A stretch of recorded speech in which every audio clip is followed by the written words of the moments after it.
Hello my keto peeps, it's Samaya and welcome back to my channel, I Don't Sugarcoat. Today's video is going to show you how to make the sourdough starter so you can be able to make sourdough bread. So let's get started.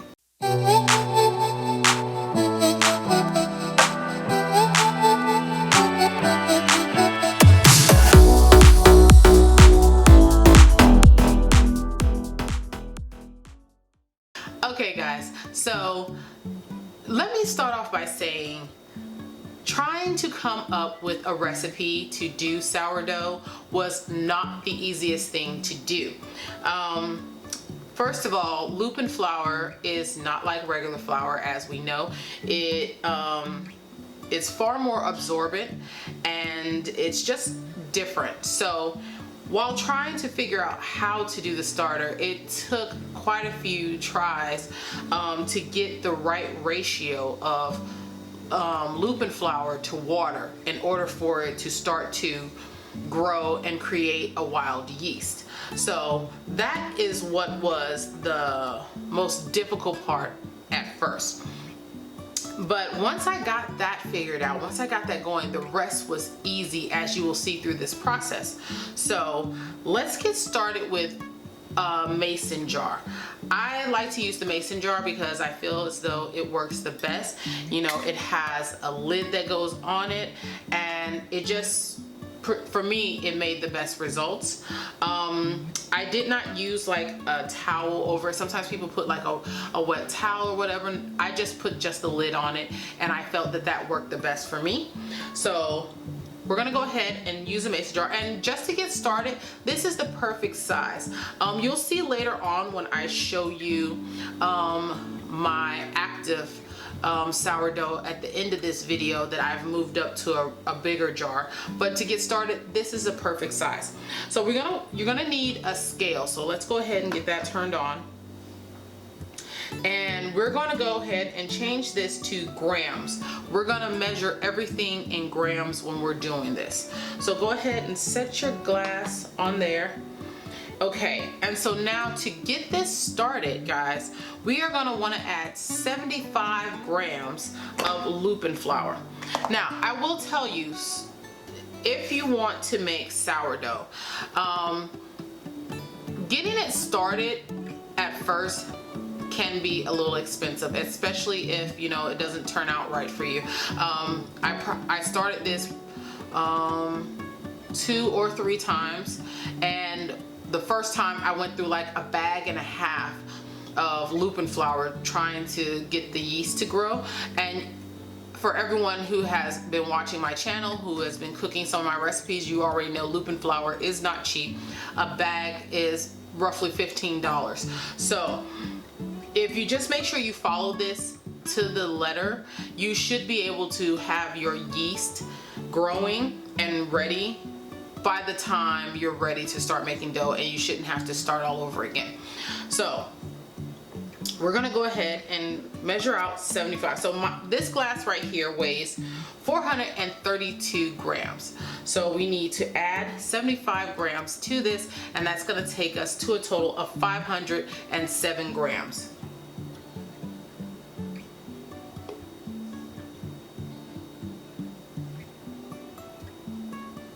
And be prepared to have like 2 bags on hand to get this going, you guys.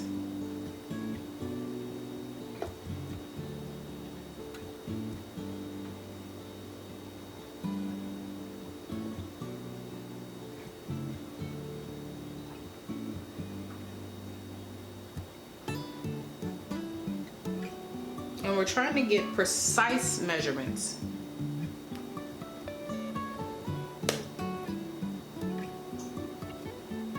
Oh, I'm 1 gram over, but that's okay.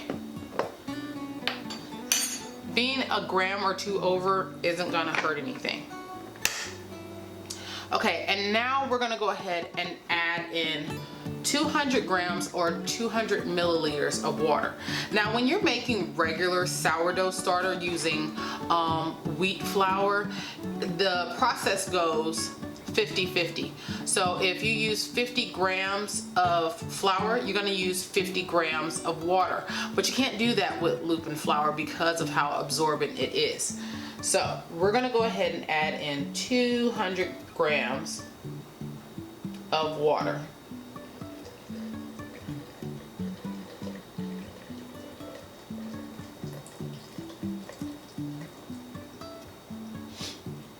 Okay.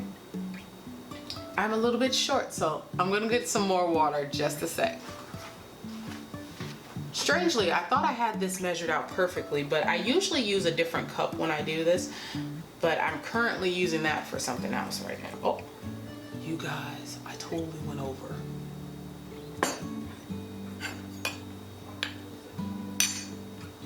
Okay, so because I totally went over a little bit and I've actually done that before, I'm just going to add just a pinch of flour that I know will keep me set on course. See, that's what I get for talking while I'm doing stuff.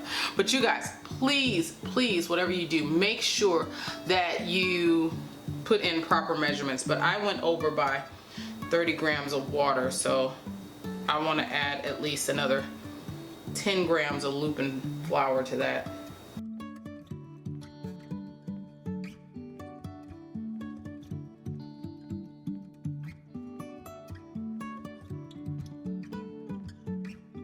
Okay, that's perfect.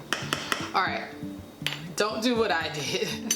Make sure, you guys, you do it precisely right. I got to talking, wasn't paying attention. That's my fault. But I've gone over before, and so now that I've gotten accustomed with doing this, this will be fine. Okay, so now we want to just go ahead and mix it up really, really well.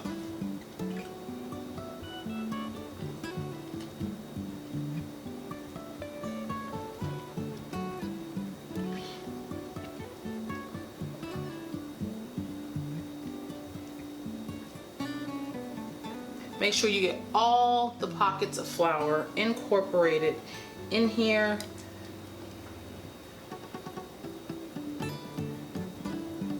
Because you want this to be kind of the consistency of pancake batter, I would say.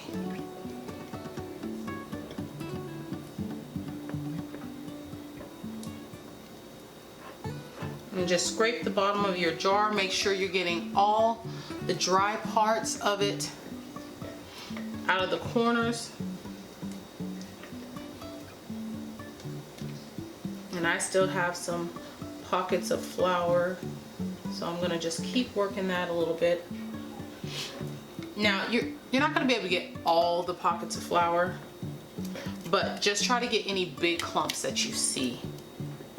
Okay, so your jar is going to be a little messy, but that's okay. I try to scrape it down some just to get it off the sides here. I don't know, I just like things to look kind of neat, but it will always look a little messy, and you'll get to see that the more you start to make sourdough bread, as your jar will never be as neat and clean as you want it to be. Or maybe that's just me that gets bugged by that. Okay.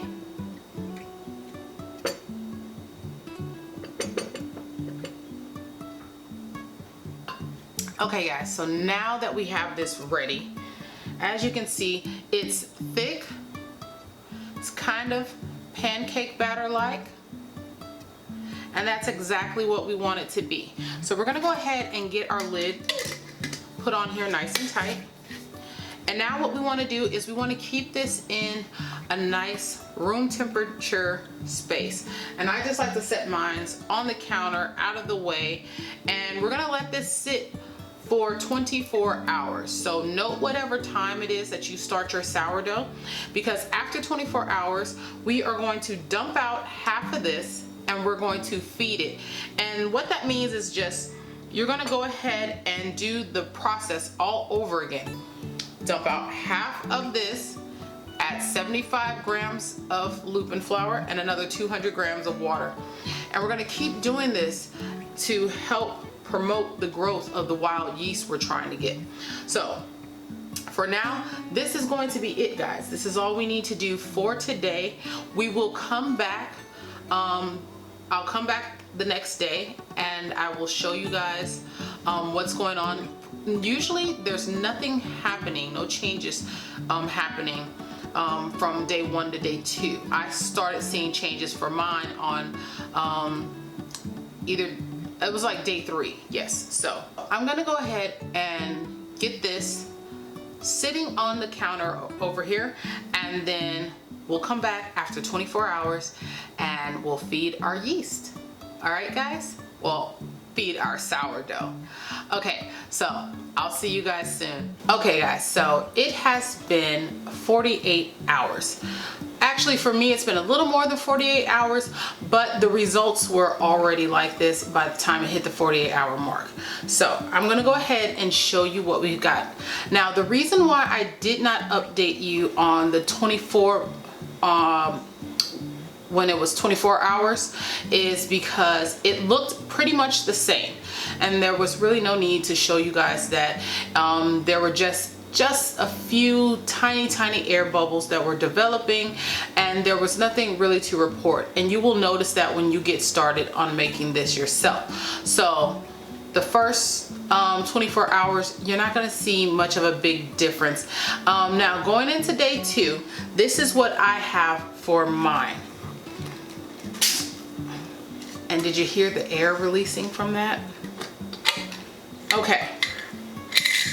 Now, it is already starting to ferment. It's already starting to change its smell. It's even starting to try to rise up a little bit more since I've opened this jar. Hopefully it doesn't expand all the way out. But I will tell you, by the 48-hour mark, it does not smell pleasant, you guys. It really doesn't. It has not hit that sourdough smell that we all know and are accustomed to. It actually kind of smells like a rotten egg a little bit, but don't let that deter you. Don't let that make you think that you're doing something wrong, because you're not. It's just the beginning of the process. Now, I don't know if you guys can see this. Let's see. But can you see those air bubbles, you guys? They're developing nicely, and you guys saw where it was when I first started. It was about right here, and now I fed it again. I emptied out half of this at the 24-hour mark. I emptied out half, which is what you want to do. You want to empty out half of it, and you want to do the feeding process again with 75 grams of Lupin flour and 200 grams of water. And that's exactly what I did at the 24-hour mark. And so after doing that, I was about right here. Yeah, I wasn't too far from about right here, and now it has risen up to here. So this is the type of results you should see. However, your results will depend on the temperature of your kitchen. If your kitchen is too cool, your rise will be slow. So you want to make sure you put it in a nice spot that's kind of tucked away in the corner somewhere so that it can get the right amount of rise. If you have a bread proofer like I have, you can actually use that to help with the rise of this. I forget the temperature that you need to set it on, but you know what, I will put that in the description of this video just in case you guys have one or you're planning to get one.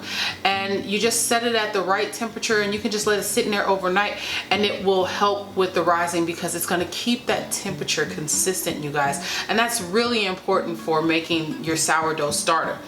Let's see, can you guys see the top of this? You see?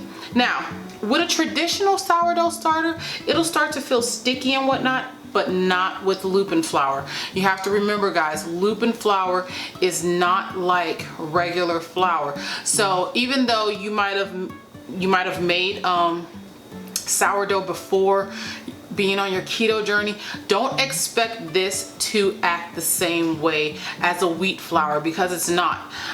So it is gonna rise. It is gonna get the air holes. It's gonna start to turn into a yeast, but it's not gonna be exactly the same. And so you need to remember that while making this. And so Today, I am not going to feed this anymore because, as I said, I've already got my sourdough starter going. It's nice and mature, and I just figured, you know, why keep pouring more Lupin flour into this when I don't really need to, because as I said, getting it started is expensive. And so I've already fed this twice now, so I really don't want to waste any more Lupin flour doing this again. So I'm just going to tell you guys, do the exact same thing you saw me do when we first started it. 75 grams of Lupin flour to 200 grams of water. Each time you each time you feed this, you need to dump out half. Dump out half of the content and then put back in the 75 grams of Lupin flour, 200 grams of water. And you want to do this for at least a week. But I will tell you, well, it could take between 7 to 10 days before it's mature enough to bake with.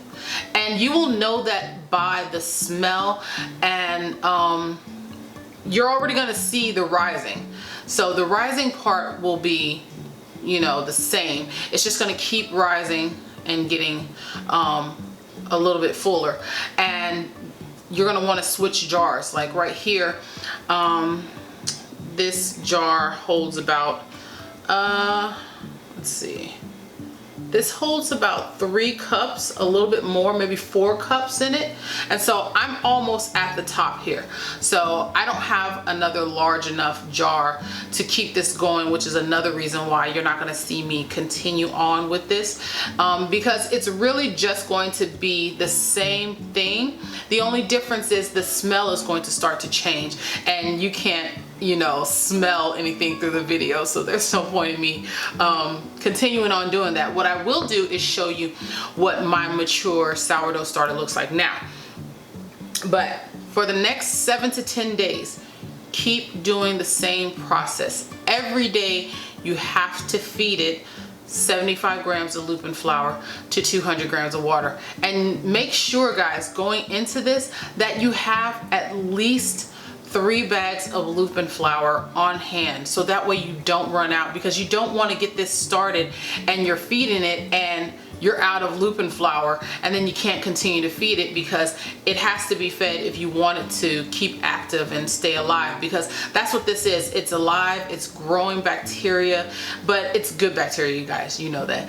But and it's turning into yeast. So you want to make sure you have enough Lupin flour on hand, so that way you can keep doing this until you get to the point that it is ready to start baking with.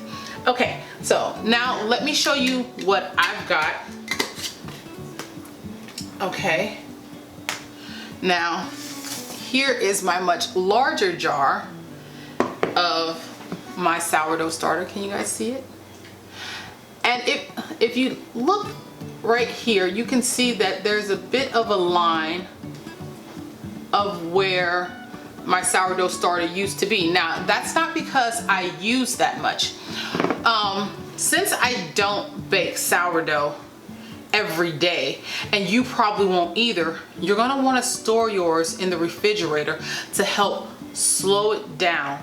It'll keep it alive, and it will slow down the process, so that you can only feed it once a week. So if you intend to be baking sourdough bread at least once a week, stick it in your refrigerator. Now, if you don't bake it once a week, you still at the end of the week want to dump out, I dump out about 200 to 220 grams. I dump out that much, and then I go back in with 75 grams of Lupin flour to 200 grams of water.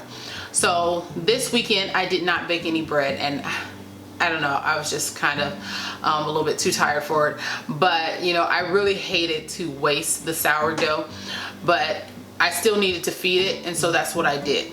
So what's gonna happen is, when you do that, when you feed it, this is what I like to do. I take mine out when I know I'm going to be making bread the next day, or even if you're just going to feed it, I would suggest you doing this. I take mine out, the day before, because this needs to come up to room temperature. And what's going to happen is you're going to see that it's going to rise back up to that line, you guys, that it started to decrease from when it goes into your refrigerator. So it's going to rise back up, it's going to get nice and warm and at room temperature, and then you go ahead and bake your bread. And then afterwards you feed your dough, you feed your sourdough starter, and you're going to let it sit out overnight. I let mine sit out overnight and let it rise up again before I place it back in the refrigerator to sit for another week. That is what I do. So I would advise you getting 2 different size jars.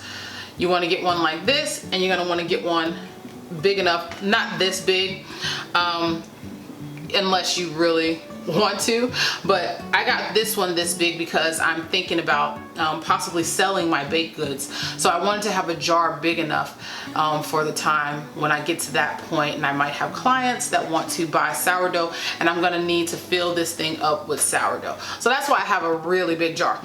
But you want to make sure you have one that's going to be bigger than this, because it's going to grow and you're going to want to be able to transfer it to a new jar. Now let's go ahead and open this, and I'll let you guys see what mine is looking like on top. Oh my goodness, the lids are on so tight. Oh, and as soon as you crack the jar open, you can start to smell it immediately, you guys. And I'm gonna tell you exactly what that smells like so you know what to be looking for. Can you see? Let's see, can you look at that? That is what a good, active, healthy Lupin Flour sourdough starter looks like. It's gonna look a little white on the top, a little flaky, and you guys, it smells like sourdough. It's gonna smell sweet and vinegary. So you're gonna see it go through that process of smelling like a rotten egg to starting to smell like vinegar, and then you'll start to get that little hint of sweetness, and it'll start to smell like bread, and then you'll finally get to that point where it's nice and mature and it just smells like sourdough, you guys. And it took mine, I would say it took mine honestly 2 weeks before it got to this point. And truthfully, I would wait, you guys. I would wait the 2 weeks before baking bread. And I know that sounds like a long time, I know, but if you wait the 2 weeks, it's gonna be at its most mature, and it's going to smell so great, and the flavor is going to improve. Like, the longer this sits, the better my bread tastes. Like, every time I make it, it tastes so much better, you guys. So if you can be patient enough, and I know some of you might not be able to be patient enough, and I'm gonna tell you the truth, I wasn't either. I actually made a loaf of bread a week into it. I messed that one up. I didn't get to eat that one. I messed that loaf up, and so I went back in and made a loaf the next day. So on day 8, I actually got to make the sourdough bread. I tasted it. It was great. I posted it on my YouTube. I posted it on my Instagram and my Facebook. So if you guys are following me, you guys know you saw pictures of that bread. And that is from this starter.